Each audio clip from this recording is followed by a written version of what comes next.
गंगानगर से खबर आपको बता रहे हैं। पुलिस ने लॉरेंस बिश्नोई के गांव दूतावाली में दबिश दी है। पुलिस मुख्यालय के निर्देश पर दबिश दी गई है। रोहित गोदारा के गांव थाना कालू, अमित पंडित, कार्तिक जाखड़ और विशाल पचार के घर पर दबिश दी गई है। घर फाइनेंशियल ट्रायल के लिए दबिश दी गई है।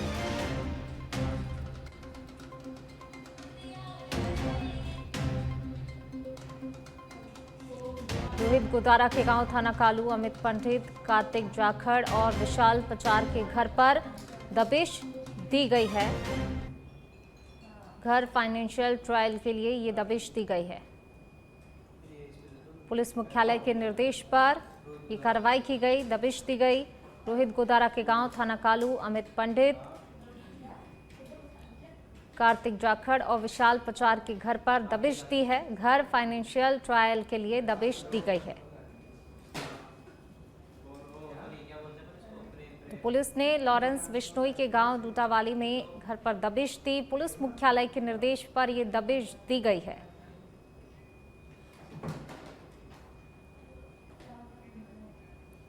और ज्यादा बातचीत के लिए हमारे सहयोगी राकेश दाधीच हमारे साथ जुड़ गए हैं।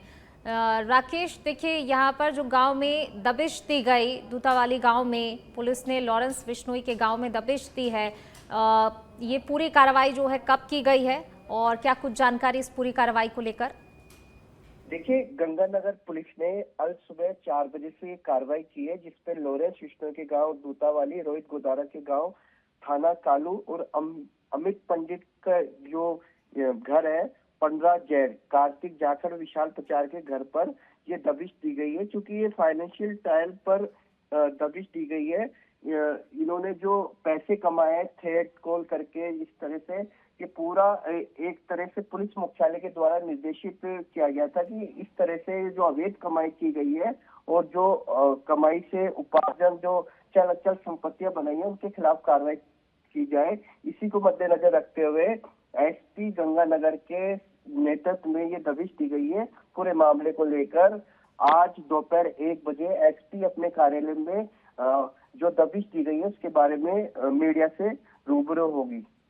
बिल्कुल, देखिए अभी तक की जो कार्रवाई हुई इसमें कुछ चीजें जो निकलकर सामने आई होंगी और क्या कुछ जब्ती की कार्रवाई भी यहाँ पर देखने को मिली है? देखिए, अभी तक फिलहाल ना तो कोई दस्तावेज को जब्त करने के बारे में जानकारी मिल पाई है। जो मकान है वहां पर ये कार्रवाई की गई है पुलिस के द्वारा। क्या क्या मिला है, क्या क्या चीजों पर पुलिस ने दबिश दी है, किन हालातों को मद्देनजर रखते हुए ये पूरी जो दबिश की जो रणनीति थी वो बनाई गई है, इस पूरे मामले को लेकर प्रेस वार्ता के बाद ही खुलासा हो पाएगा। क्योंकि ये गोपनीय रखा गया था। आज सुबह पुलिस के कई जवान इस ऑपरेशन में शामिल थे और लगातार पुलिस मुख्यालय भी इसको मॉनिटरिंग कर रहा था। क्योंकि एक गोपनीय टास्क रखा गया था, इसलिए जो ये जानकारी है अभी तक मीडिया के सामने नहीं आ पाई है। क्योंकि दोपहर 1 बजे के बाद पूरे मामले को लेकर एसपी गंगानगर खुलासा करेगी। उसके बाद ही पता चलेगा कि जो ये गैंगस्टर है जिनके यहाँ पे कार्रवाई की गई है तो क्या क्या चीजें मिली है। क्योंकि जी, शुक्रिया राकेश आपका इस तमाम जानकारी को साझा करने के लिए।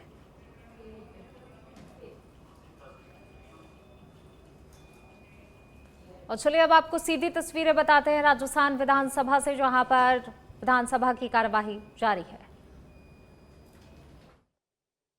सुविधा है, हम इसको दिखवा लेंगे और निश्चित रूप से हमारा ध्येय ये रहता है, हमारा लक्ष्य रहता है कि हर तरह की सुविधा हम अपने इंडस्ट्रियल पार्क्स में दें। निश्चित रूप से अगर वहाँ पानी की उपलब्धता है तो हम पानी की टंकी वहाँ पर बनवा देंगे और वाटर सप्लाई करवाएंगे।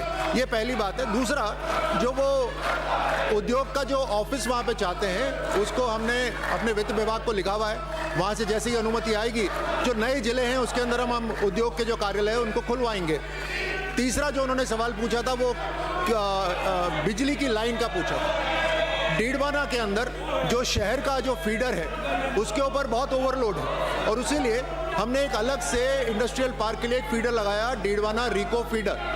उसके अंदर कोई कटौती नहीं हो रही, लेकिन हम फिर भी उसको दिखवा लेंगे कि अगर जैसे भी जो आपूर्ति की जरूरत होगी उसको रिको पूरा करवाएगा। अगला प्रश्न है। बहुत बहुत धन्यवाद माननीय मंत्री महोदय आपके। सादुलपुर अध्यक्ष महोदय, सादुलपुर पर्सन संख्या 100। माननीय मंत्री जी, माननीय मंत्री जी। माननीय अध्यक्ष महोदय, जल जीवन मिशन के अंतर्गत गरगल जल संबंध में तो बूंदी राजगढ़ पेयजल परियोजना का कार्यादेश दिनांक 27/10/2021 को मेसर्स विष्णु प्रकाश पोंगलिया लिमिटेड जोधपुर को राशि रुपए 119 करोड़ रुपए का जारी किया गया। कार्य आदेश अवधि 18 माह नियत थी। निर्माण कार्य पूर्ण करने के लिए अंतरिम समय अवधि दिनांक 30/9/2025 तक बढ़ाई गई है। परियोजना कार्यों के कुल 187 गांवों में विधानसभा क्षेत्र सादुलपुर के 140 गांव शामिल है, जिसमें से 99 ग्रामों में घर घर जल संबंध किए जाने का प्रावधान है। 99 गांवों में से 39 गांवों में कार्य पूर्ण, 36 गांवों में कार्य प्रगतिरत है तथा 24 गांवों में कार्य आरंभ नहीं किया गया है। बूंदी राजगढ़ परियोजना के तहत विधानसभा सादुलपुर में कुल 13 उच्च जलाशयों का निर्माण किया जाना था, जिसमें सभी उच्च जलाशय निर्माणाधीन है। आज दिनांक को भौतिक प्रगति 65%, वित्तीय प्रगति 63% है। आपको ये जो जवाब आ गया, उसके अलावा जो एक्स्ट्रा पूछना वो पूछो आप। अध्यक्ष महोदय, मैं आपकी अनुमति से मंत्री महोदय से जानना चाह रहा हूं कि ये प्रोजेक्ट आपका 6/11/21 को शुरू हुआ था और 5/5/2023 को कंप्लीट होना था। 4 वर्ष से अधिक का समय हो गया और आप इस मुगलिया मेसर्स कंपनी का जो बता रहे हैं 119 करोड़ रुपए में से 50% कार्य नहीं हुआ, 75 करोड़ रुपए का भुगतान आपके AN, JN, एक्शन और एडिशनल चीफ ने कर दिया गया है, जिसमें से मैं मानता हूं कि 30 करोड़ से अधिक का भुगतान फर्जी MB भर के और फर्जी सरपंचों की NOC से किया है। क्या माननीय मंत्री महोदय इसकी आप संपूर्ण टेंडर की जांच कराएंगे और जो फर्जी MB और फर्जी डॉक्यूमेंट पेश करके भुगतान उठाया है उसके खिलाफ FIR करने का विचार रखते हैं और इनसे रिकवरी वापस करने का विचार रखते हैं? पहला मेरा प्रश्न है, इसके बाद दूसरा करूंगा। माननीय मंत्री जी।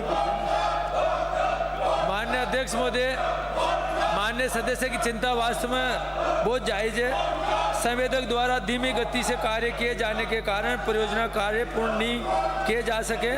विभाग परियोजना कार्य 31/3/2000 तक पूर्ण कराने के प्रयास है। परियोजना कार्य निर्धारित अवधि में पूर्ण न किए जाने के कारण संवेदक को किए जाने वाले भुगतान में से 3.96 करोड़ की राशि रोकी गई है, जबकि इनकी राशि रोकी जानी थी 6 करोड़ रुपए। उसके लिए मैंने अधिकारियों को डायरेक्शन दे दिया कि 6 करोड़ रुपए इसकी पेनल्टी रोकी जाए। दूसरा आपका सवाल था कि इन्होंने जो फर्जी जो पेमेंट किया है, इसके लिए हमने जांच के लिए आपने 16/6/2025 को आपका पत्र मेरे को मिला था। पत्र के बाद में हमने इसके लिए कमेटी बनाई 28/7/2025 को। इस कमेटी में अंकित गोयल अधिशासी अभियंता, श्री सुरेश नेहरा सहायक अभियंता और मुकेश जोशी सहायक लेखाधिकारी किया है। हमने इस प्रोजेक्ट के जितने भी मेजरमेंट बुक है और जितने भी इसके डॉक्यूमेंट सारे कलेक्शन कर लिए हैं। हम ये नहीं चाहते कि 15 दिन में जल्दी हो जाए, क्योंकि 1000 किलोमीटर से ज़्यादा पाइपलाइन जगह जगह बिछी है। उनके लिए हमने मौके पे जांच करने के लिए डायरेक्शन दे दिए हैं। वो रिपोर्ट 2 महीने में आने के बाद में जितना भी फर्जी भुगतान है वो भी वसूल करेंगे। संवेदक प्लस अधिकारियों के खिलाफ 100% जो भी दंडात्मक कार्रवाई करेंगे। और आपने प्रश्न किया था कि जो गांव लगभग 39 गांव कंप्लीट दिखा दिए, उनमें पंचायत के सरपंचों के द्वारा जो फर्जी प्रमाण पत्र देने की जो आपने बात उठाई है, उनके लिए उस पंचायत का सरपंच हमें लिखित के दे दे कि हमने हमारे गांव में ये काम कंप्लीट नहीं हुआ है, मेरा फर्जी प्रमाण पत्र दिया है। 100% उसकी जांच करा के उसके खिलाफ भी कार्रवाई करेंगे। जो भी जिस धारा के तहत हो सकता है संवेदक और जो भी अधिकारी उसके खिलाफ 100% कार्रवाई करेंगे। मंत्री महोदय, में छोटा सा एक सवाल और है मेरा।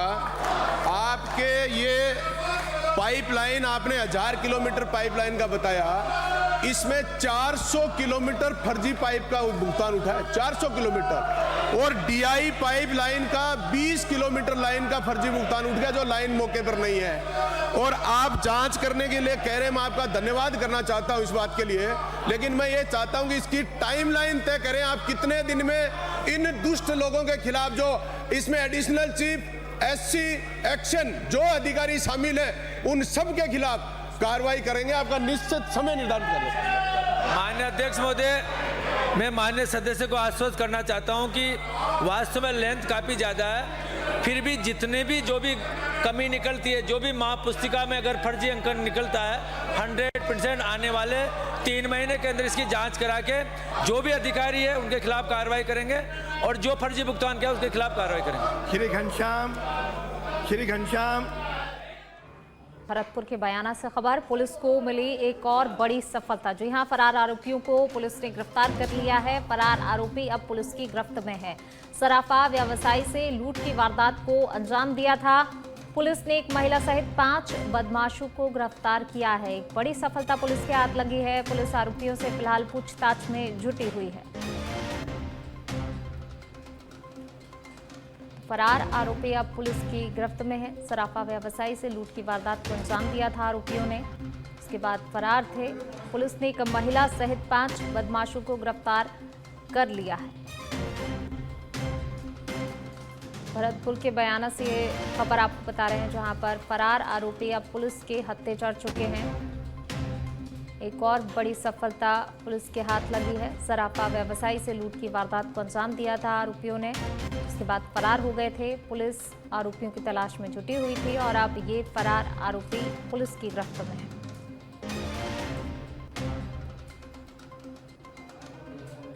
सराफा व्यवसायी से लूट की वारदात को अंजाम देकर फरार हो गए थे सभी आरोपी और अब सभी आरोपी पुलिस की गिरफ्त में हैं।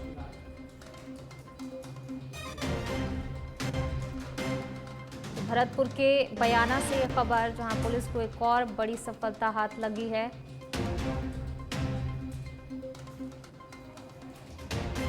और ज्यादा बातचीत के लिए हमारे सहयोगी लक्ष्मीकांत हमारे साथ जुड़ गए हैं। लक्ष्मीकांत, पुलिस को एक और बड़ी सफलता हाथ लगी। कब इस लूट की वारदात को आरोपियों ने अंजाम दिया था और कब से ये फरार चल रहे थे? अब जाके पुलिस को जब सफलता हाथ लगी तो क्या मुखबिर की सूचना पर ये पूरी कार्रवाई हुई है?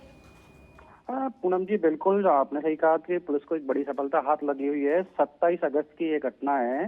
सालाबाद फाटक के पास सराफा व्यापारी को गोली मार के इन्होंने लूट की वारदात को अंजाम दिया गया था। और अभी इसमें 11:45 पे भरतपुर के जो एसपी है वो प्रेस कॉन्फ्रेंस करेंगे। उसके बाद ही पता चल पाएगा कि मुखबिर की सूचना के बाद पुलिस ने बड़ी कार्रवाई की है या कैसे इनको गिरफ्तार किया गया है। सबसे बड़ी पूनम जी जो बात है वो ये थे कि पुलिस की कार्यशैली पर लोग हैं, जो व्यापारी हैं, वो कहीं ना कहीं गलत मैसेज आ रहा था एक व्यापारियों में कि पुलिस कोई कार्रवाई नहीं कर रही है। और जैसे ही व्यापारियों में सूचना मिली है कि पुलिस ने इस केस में और लोगों को गिरफ्तार किया गया है, तो कहीं ना कहीं व्यापारियों में पुलिस के प्रति, जो पुलिस हमेशा कहती है कि लोगों में आम विश्वास और अपराधियों में डर, वो बात कहीं ना कहीं सत्य होती नजर आ रही है। पूनम जी, बिल्कुल, शुक्रिया आपका इस तमाम जानकारी को साझा करने के लिए।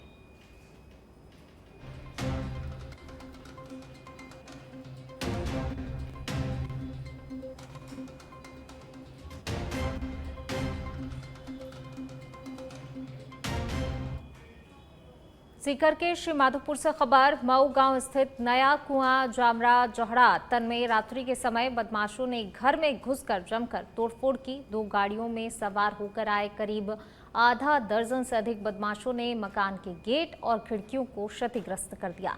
बचाव में आए पालतू कुत्ते पर भी हमला किया गया। बदमाशों ने मोबाइल फोन, नकदी और जेवरात भी लूट लिए।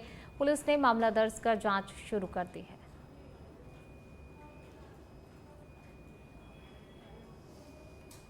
में भाड़ा में सो रहा था। 2 गाड़ी आई, एक बोलेरो गाड़ी थी, एक छोटी गाड़ी। जान देखने उठे कि गाड़ी पहुंची इसी पास डंडा मारकर देखा जाना लाठी छिड़िया और धार हथियार मिलिया। मेरा हाथ में फोन छो जो दिन डंडा मारकर छीन लिया और पास गंडा मार पालतू कुत्तों सो एक जो को आयो आडो जडन में भाग छुटे भागे और आगल रहे दिल्ली कमरा में।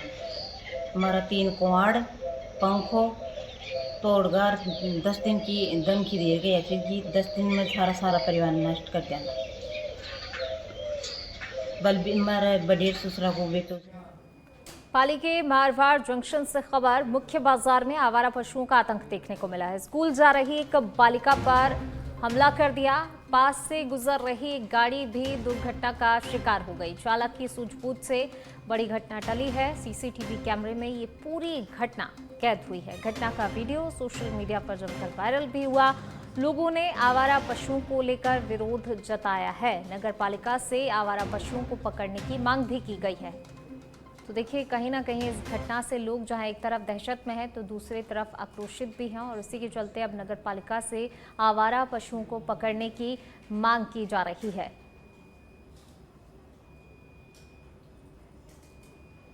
तो स्कूल जा रही एक छात्रा पर, एक बालिका पर आवारा पशु ने हमला कर दिया।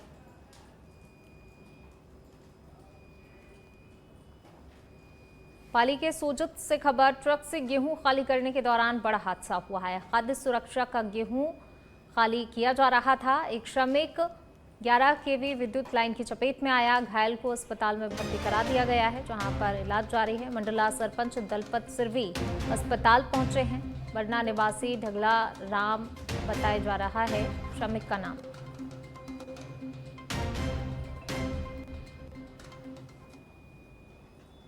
तो खाद्य सुरक्षा का गेहूं खाली किया जा रहा था और इस दौरान देखिए श्रमिक के साथ घटना घटित हो गई।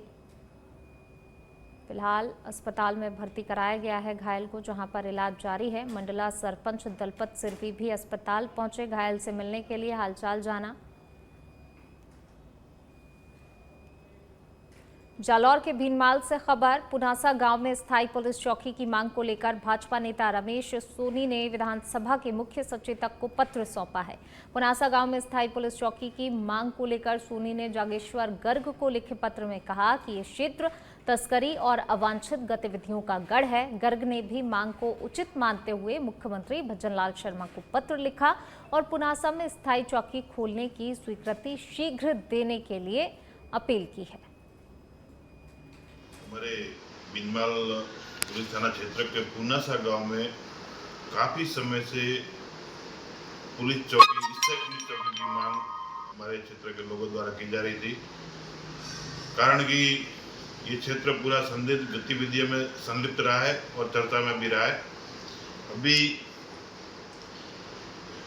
स्थानीय स्तर पर अस्थायी पुलिस चौकी स्थापित है और एक विद्यालय भवन में चल रही है, परंतु वहाँ केवल 2 का स्टाफ है क्योंकि अस्थायी चौकी है। अगर पुनासा में स्थायी चौकी स्थापित होती है तो कम से कम 10 का स्टाफ। दौसा के सिकराय से खबर, जहां बहरावंडा में युवक के साथ मारपीट की गई। युवक के साथ घर के गेट पर ही मारपीट की घटना को अंजाम दिया गया। पैसे के लेन देन का ये पूरा मामला बताया जा रहा है, जिसको लेकर मारपीट की गई है। बेरहमी से मारपीट के बाद पीड़ित सिकंदरा थाने पहुंचा। पीड़ित ने सिकंदरा थाना पुलिस को इस पूरे मामले की शिकायत दी है। सिकंदरा थाना पुलिस मामले की जांच कर रही है। सिकंदरा थाना अंतर्गत बहरावंडा गांव का ये पूरा मामला बताया जा रहा है।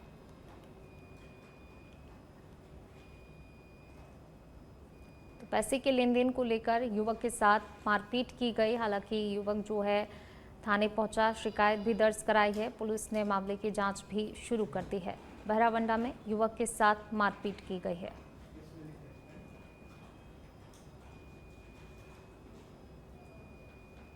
पैसे के लेन देन का ये पूरा मामला, जिसको लेकर युवक के साथ मारपीट की गई, उसके घर के गेट पर ही मारपीट की घटना को अंजाम दिया गया।